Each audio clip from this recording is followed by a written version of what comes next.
Welcome to another edition of From the Front Lines, where we discuss both the day-to-day and one-of-a-kind issues facing real estate managers. Today we talk to Molly Simpson, manager, green financing business from Fannie Mae Multifamily, about their effort to collect and analyze energy and water consumption data for multifamily properties, as well as their green financing options. Welcome to the podcast, Molly. Hi, Todd. Thanks so much for having me. First, can you share a little bit more about who you are and what you do at Fannie Mae?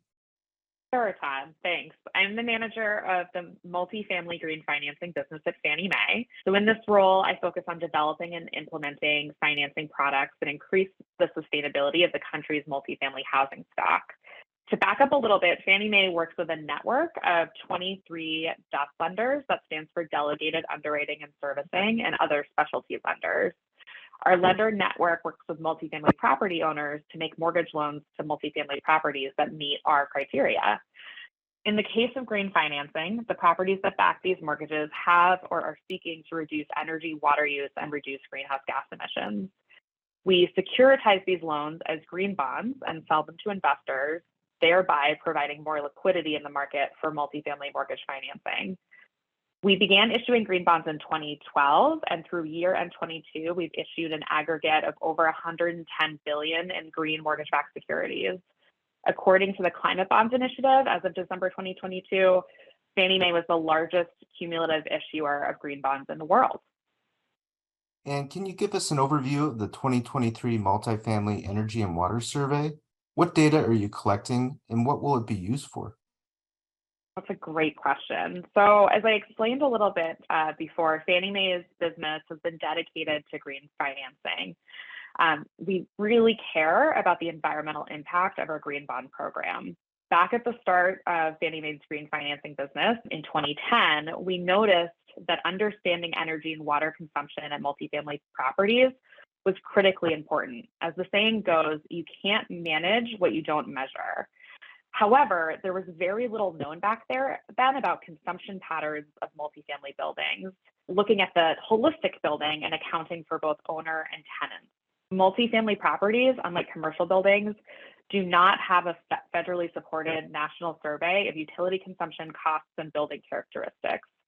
To fill this gap in 2012, Fannie Mae assembled a team to survey multifamily owners about their property characteristics and energy and water consumption and costs. This effort resulted in the development of the Environmental Protection Agency's 1 to 100 Energy Star score for multifamily housing, which was released in 2014, and followed up by the EPA water score for multifamily, released in 2017. It's been about 10 years since that last survey was conducted, and we need to update the data behind these metrics. The survey will collect property characteristics as well as whole property energy and water cost and consumption data for calendar year 2022 for a range of multifamily housing. So we're looking for variations in climate zone, size, different building types, vintage, affordability, and other characteristics. The information submitted to the survey will be anonymized and delivered to the US EPA to update the Energy Star score and the EPA water score for multifamily housing. We'll also publish this anonymized database survey responses as a resource for the entire industry. Great. And can you explain the importance of this data to the real estate industry? Yeah, absolutely. So the EPA relies on industry data sets to create the Energy Star score and the water score. These scores allow anyone to quickly understand how a multifamily building's energy or water consumption compares to similar buildings in the US. These relative scores give properties valuable information about how their properties compare to like properties. Having this metric has given the multifamily industry a new way to understand high and low performing properties. Property managers, like those that are members of your organization, use this information to identify low performance and find operational savings. High performing properties can apply for recognition and earn the Energy Star for multifamily housing from US EPA, which helps to distinguish these properties in a competitive real estate market. For local and federal government stakeholders, these scores and the EPA's benchmarking platform Portfolio Manager are often used for public disclosure about energy and water consumption and now being used to understand what properties may need to improve their performance and reduce greenhouse gas emissions. This is a new policy trend that's gaining popularity, known as building performance standards. And then finally, for investors, EPA's scores are used to provide transparency into the building performance using relative and easy understood metrics. In fact, for Fannie Mae's green bonds, we use these as disclosure metrics and collect this information on an annual basis for the life of the loan via Fannie Mae's Green Measurement and Verification Service. Does energy and water performance of a property say something about the risk associated with that property as a real estate investment? A great question. In today's real estate market, it's really important that properties are managing their operational costs. Measuring and actively managing utility costs is an important component of managing overall operating costs. Each multifamily property is truly unique, and there are many reasons why utility costs may fluctuate. For instance, changes in occupancy, weather, or even tenant behavior. Properties that invest in benchmarking their whole property monthly utility consumption will uncover opportunities for savings, such as identifying leaks, poorly performing equipment, and a lot more. At Fannie Mae, we want to make sure that property owners have a vested interest in understanding and reducing utility consumption in owner and tenant spaces.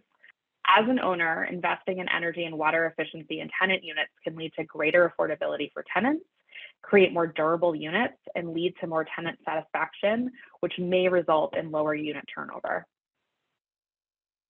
And how do you submit data to the Multifamily Energy and Water Survey? Are there service providers participating in the survey who might be able to help? So a website has been stood up that contains all the information about the survey length, and helpful resources, including a summary of data points required for the survey, instructions for access and utility data for multifamily properties, and other helpful resources and information. Property owners and managers can submit utility data via Portfolio Manager or an Excel template. There are also property characteristics needed for each submission. The survey is also designed so a single response can be worked on by multiple individuals. So a property manager, property staff, and the property owner can collaborate to provide the necessary data. We have partnered with some major service providers, including WegoWise, a measurable company, ComService, and Bright Power, who are partners on the 2023 Multifamily Energy and Water Survey. Bright Power also has a mailbox listed on our website where survey participants can reach out with questions or if they need assistance completing the survey. I believe you'll put the link to this website in the show notes, but if you also Google Multifamily Energy and Water Survey, Fannie Mae, it will undoubtedly come up. Great.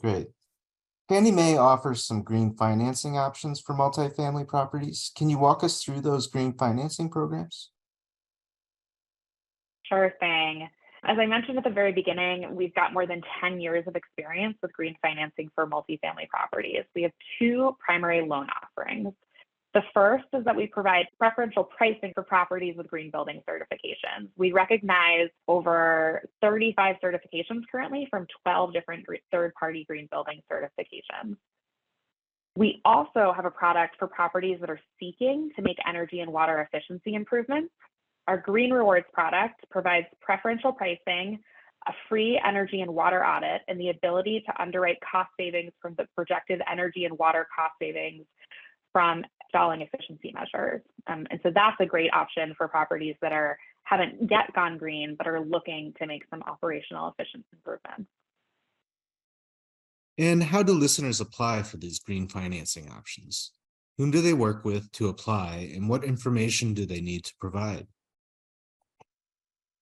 So for more information about Fannie Mae's green mortgage loans, you can go to the Fannie Mae website. To get more information on preferential pricing and other benefits of a green mortgage loan, you should definitely reach out to a DUS lender. There's a list of Fannie Mae lender partners, and it's available at multifamily.fanniemae.com/about-multifamily/our-partners. Excellent. Thanks so much. Thanks for joining us, Molly. Thanks so much for having me, Todd. Visit IRM.org for more knowledge to take on real estate management's most dynamic challenges. That's www.irem.org.